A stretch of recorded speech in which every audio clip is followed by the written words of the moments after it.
The Volkswagen ID EVERY1 is bringing back what small cars used to mean: simple, sturdy, and affordable.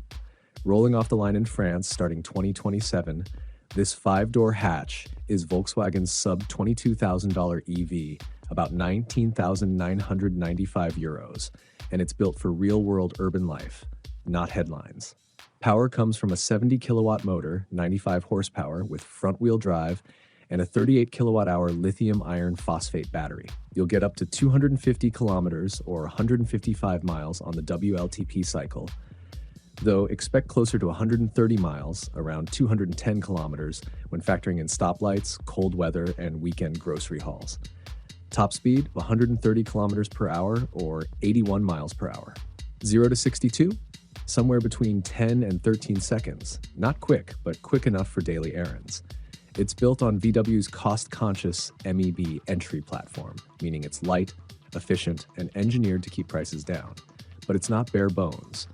Step inside and you'll find physical buttons back where they belong, a sliding center console, recycled fabrics, and even a removable Bluetooth speaker between the seats. There's 305 liters of cargo space, about 10.8 cubic feet, enough for a grocery run or a flat-packed bookshelf. Design-wise, it channels Golf MK1 and Beetle vibes with LED lighting and compact proportions.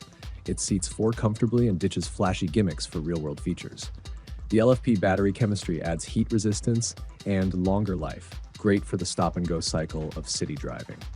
So who's this for? Think first-time EV buyers, students, retirees, or anyone tired of oversized crossovers.